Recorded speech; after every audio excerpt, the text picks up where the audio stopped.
অনেক ধরনের সংস্কারের কথা বলা হচ্ছে, তবে এই মুহূর্তে সবচেয়ে বেশি দরকার অর্থনৈতিক সংস্কার বলেছেন অর্থ উপদেষ্টা ডক্টর সালেউদ্দিন আহমেদ। রোববার সকালে কাস্টমস দিবসের আয়োজনে এ কথা বলেন তিনি।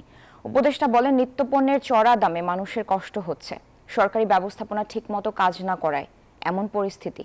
এদিকে মিথ্যা ঘোষণা দিয়ে পণ্য আমদানি বন্ধের আহ্বান জানান এনবিআর চেয়ারম্যান। রাজধানীর আগারগাঁওয়ে জাতীয় রাজস্ব ভবনের কার্যালয়ে আন্তর্জাতিক কাস্টমস দিবসের আয়োজন। অংশ নেন অর্থ উপদেষ্টা, এফবিসিসিআই প্রশাসক, এনবিআর চেয়ারম্যান সহ বিশিষ্টজনরা। ভ্যাট ট্যাক্স আদায়ে ব্যবসায়ীদের সঙ্গে আলোচনা বাড়ানোর তাগিদ দেন এফবিসিসিআই প্রশাসক। সামনে যে বাজেট রয়েছে আগামী অর্থ বছরের, তার জন্য যথাযথ কনসালটেশনে তারা অংশগ্রহণ করতে পারবে কি না, যেহেতু ফর্মাল বডি নেই। আমি অনুরোধ রাখবো এনবিআরকে, ফর্মালি ইনফর্মালি যে কোনোভাবেই হোক কেন, যেন ব্যবসায়ীদেরকে সেই সুযোগটা দেওয়া হয়। আমরা চেষ্টা করবো আমাদের পক্ষ থেকে ব্যবসায়ীদেরকে সম্মিলিত করে আপনাদের সাথে আলোচনার জন্য, এবং তাদের মতামতটা শুনে বাজেট প্রণয়নের পূর্বে যদি তাদের মতামতটা শোনা হয়, তাহলে হয়তো তারা অনেকটা কমফোর্ট ফিল করবে এবং ট্যাক্স বেড প্রদানে আরও উৎসাহ বোধ করবে। এদিকে মিথ্যা ঘোষণা দিয়ে পণ্য আমদানি বন্ধের আহ্বান জানান এনবিআর চেয়ারম্যান। বলেন, প্রয়োজনে ভ্যাট ট্যাক্স কমানো হবে। সবচেয়ে প্রান্তিক জনগোষ্ঠী তারা সবার আগে অ্যাডপ্ট করেছে। আমাদের সকল গৃহকর্মীরা তাদের বাবা মার কাছে মোবাইল ফাইন্যান্সিয়াল সার্ভিস ব্যবহার করে টাকা পাঠায়। আমাদের যারা সেলাই কর্মীরা আছেন তারাও এটা ব্যবহার করছে, কিন্তু আমাদের বিজনেস কমিউনিটি ব্যবহার করছে না। এটার বড় কারণ হচ্ছে ট্রানজ্যাকশনগুলো রেকর্ডেড হয়ে গেলে তারা তাদের ভ্যাট ট্যাক্সটা নিয়ম মতো দিতে হবে, এটাই বড় ডেটারেন্ট।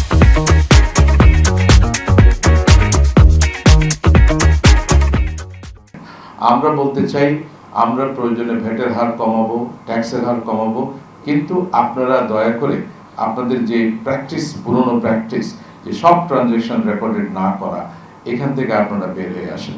আপনাদের যে ব্যবসায়ী প্রতিনিধিরা আছে, আপনারা যা প্রবলেম ফেস করেন আমাদের সামনে সরাসরি এসে প্রেজেন্টেশন দেন।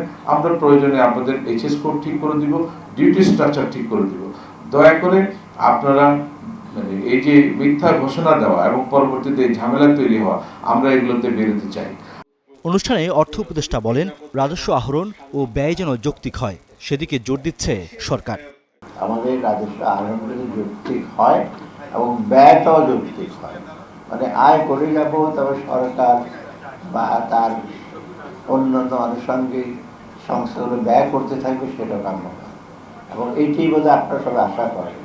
আর সবচেয়ে বড় কথা, আমরা সংস্কার নিয়ে অনেক কথাবার্তা বলছি, রাজনৈতিক সংস্কার, তারপর অর্থনৈতিক সংস্কার, ইলেকশন প্রসেস, কিন্তু আমি মনে করি সেগুলি নিশ্চয়ই দরকার আছে, অত্যন্ত গুরুত্বপূর্ণ, কিন্তু এই মুহূর্তে সবচেয়ে বড় একটা সমস্যা অর্থনৈতিক সমস্যা। অর্থাৎ সব জিনিসের দাম একত্রে কমবে পৃথিবীর কোনো দেশে আমরা দেখিনি, আবার সব জিনিসের দাম বেড়ে যাবে সেটা আমরা আশা করি না।